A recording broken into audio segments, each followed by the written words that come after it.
Do cool player boards, rotating gears, collecting stuff to fulfill stuff all sound good to you? Well, it's all stuff that we personally like as well. So we want to take a look at Sprocketforge from Sophisticated Cerberus. Side note, also really enjoy that company name, so that gets our interest as well. Sprocketforge, we want to take a look at that and see if it implemented all that criteria in a good way. Did it? Well, stick around for the teach, and then I'll let you know if it did. Here we are set up for a 2-player game of Sprocketforge. I will say this is prototype components and not necessarily indicative of everything that's going to come in the game. Go ahead and check out the campaign linked below to see the updated component list, graphics, what have you. So for setup, you are going to put the favorite cards, shuffle them up, put them in a stack here. You're going to shuffle up the house cards, put them in face stacks there. These are the commoner orders. These are all the same, so those can just be a face-up stack. You're going to shuffle the merchants, deal out 3, shuffle the nobles, deal out 3. Put your cubes by color in reach of all players. You have your scoreboard. Each person starts on a 0. You have your seals. You have your enchantments stacked up. You display 3. Each person is going to grab a player aid, 5 gears, put them in their board so that one of the dots is facing down on each gear. They grab one of each cube to put in their exhaust. They are going to have their player aid, a common order, and a merchant order. You're going to determine the first player, and then in a circular draft, you are going to be selecting enchantments and placing them upon your wheels 2 per player, refreshing every time someone takes one. You are then ready to begin. So on your turn, you are going to choose one of 3 different actions. When you choose those actions, everyone else will then have an ability to follow.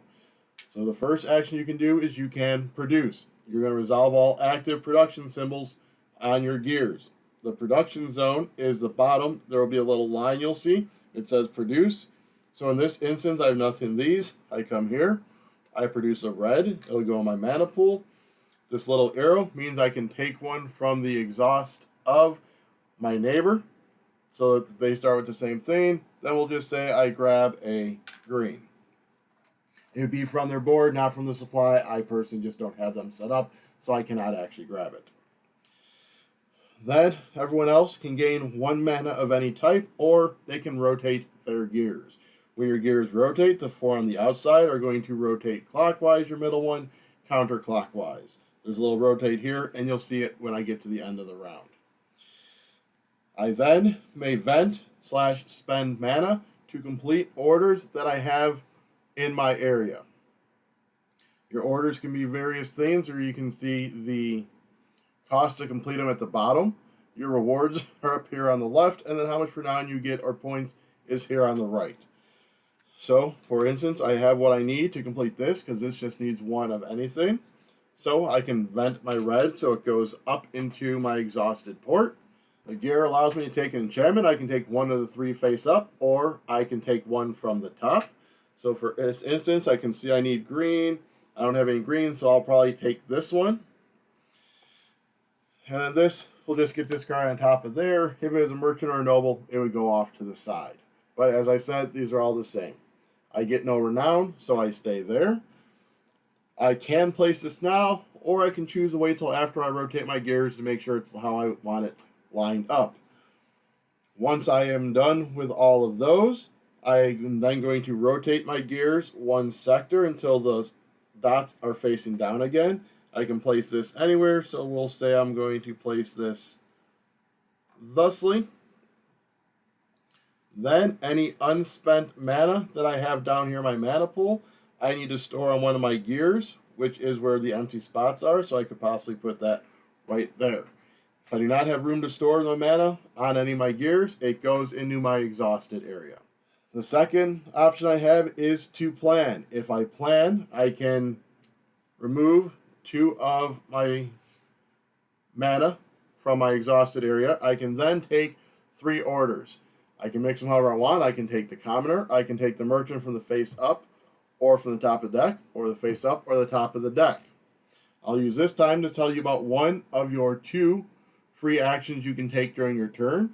Once per turn, you can refresh any market row. You can basically discard all the cards of the merchant, the noble, or even the houses, or the enchantments. And then discard them and replenish again once per turn. So I could say maybe I don't like these, so I'll refresh this row, draw, draw, and draw. And maybe I'll take another commoner. I'll take this one. And for my third one, let's just top deck it.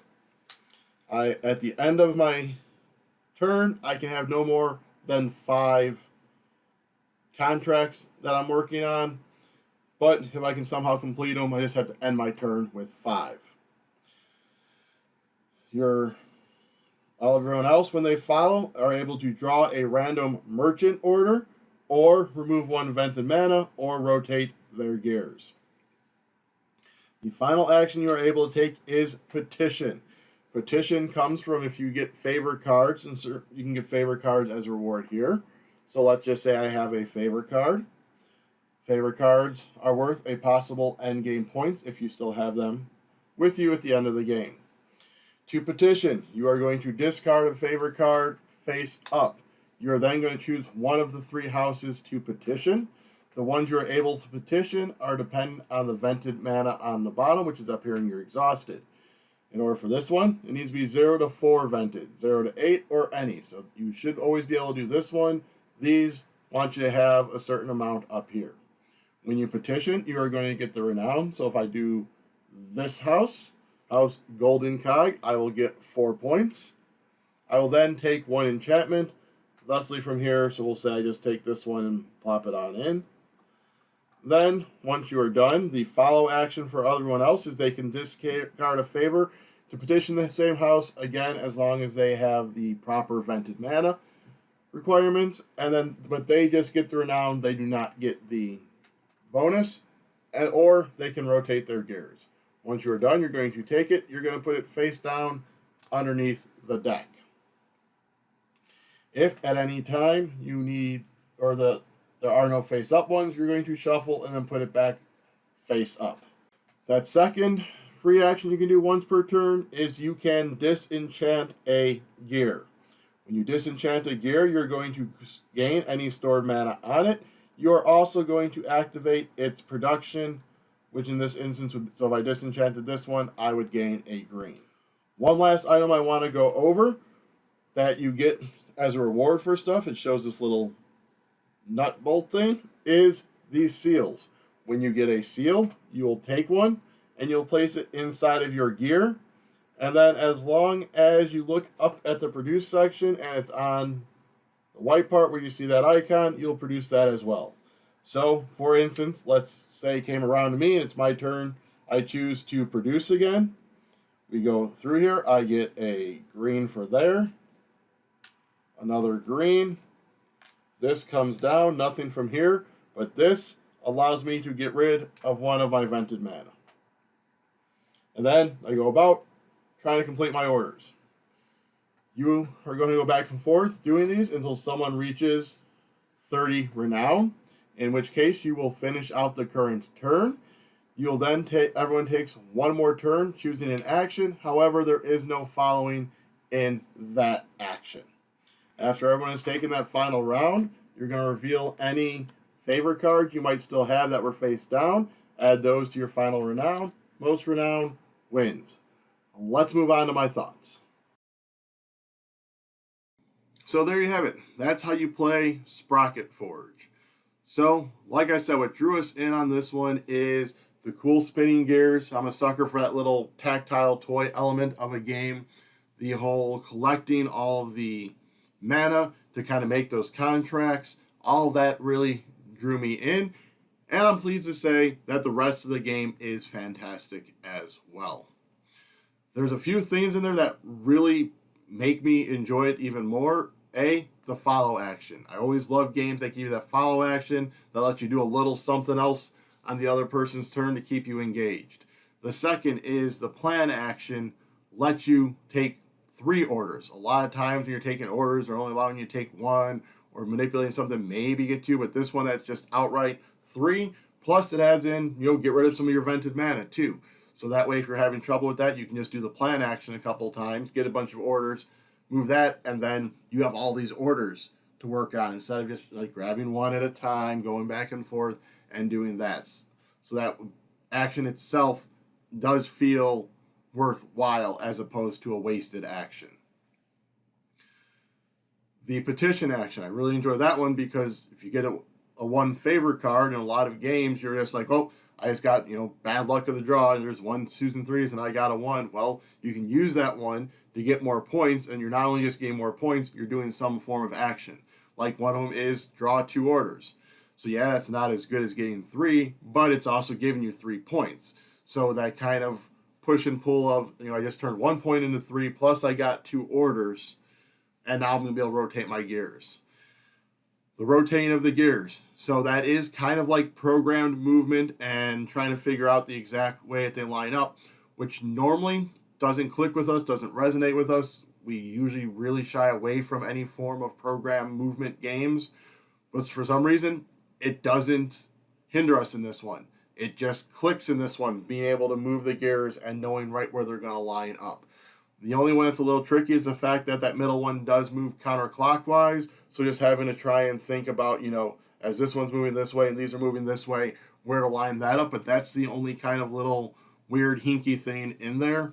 Everything else just kind of clicks for us. I'm not sure why this one does or not. It's just something about, I think, the way the gears and being able to visualize everything with them having a dot where it's going to line up. So maybe you can even just count the dots like, all right, so this dot has to be by this dot. And just being able to do the whole diagonal zigzag thing.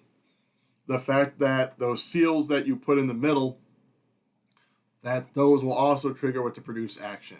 So like I said, there's a whole action where you can get orders. But sometimes it's cool that you can put, getting the cards or getting an order card on there. So when you're producing, you're getting all the stuff and you're able to take an order. So you can just take an order that you can fill right away. So there is that chain reaction element in there as well that I'm always a huge fan of. The chain reaction, almost like engine building of I'm going to make sure that this produces that. The fact that you can store your mana from turn to turn instead of it just all going to waste. If you can always produce this turn because hey, in 2 turns when I don't have access to this one, but I'm gonna have access to this one. All right, now I can put them on my tile, and then bring those around and down. So it just adds that extra level of that programmed movement on there. For us, we've only played this at 2 players, as that is what we always do. So in my personal opinion, like the noble contracts that need 3 or 4, I feel like those might be easier to get in like a 3, 4, 5 player game because you have possibly more people doing the produce action, so by the time you come around, you might have more resources in front of you that when you produce, you have all this. So completing those contracts might be quicker and easier, so it might actually push the game along quicker because you are having people fulfilling these bigger valued contracts quicker and pushing them up. So that is one thing that we've found is that in only a 2-player game, you aren't getting as many benefits from the follow action because you don't have as many actions to follow, but that still didn't seem to hinder us. That basically kind of just pushes you more towards a different strategy of making sure you're gaining enough enchantment wheels, and that those enchantment wheels are going to give you the stuff you need in the right order. So it kind of makes you think a little bit more strategically of how you're going to place this stuff on the gears, which I am a personal fan of. It adds that strategic element and not just, I'm just going to capitalize on everyone else. No, it's you have to actually get your gears there. And then the other cool twist on this one that you don't normally get into these contract fulfillment type of games is that mana you're using goes up into your exhaust, and you really have to maintain that because it can only hold 12. And everyone over 12 is going to lose you a victory point. So if you are focused so much on these contracts and you're not mitigating and emptying out your exhaust, any contract you fill is going to be worthless because you're just going to be getting negative points. So you really have to make sure you maintain that exhaust throughout, and you can't be like, ooh, I'm going to fulfill these 4 contracts. All right, well, you did, but now you just completely filled up your exhaust and you got negative points for it.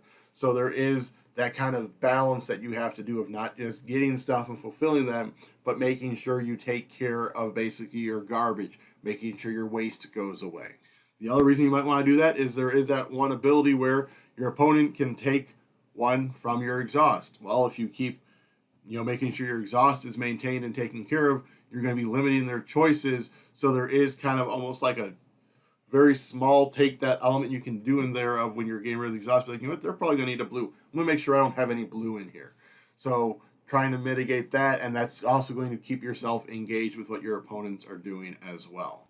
So overall, we are very glad we checked out Sprocketforge. It did check all those boxes for us. The cool gears, collecting stuff, the program movement worked for us, which was a very, very pleasant surprise. So if all of that does check the boxes for you as well, head down below and check out the link to that campaign and back it today. While you're down there, if you want to go ahead and hit the like, subscribe, share, comment, and then ring the bell to be alerted when we do more videos, that would be appreciated as well. Well, until next time, grind some gears.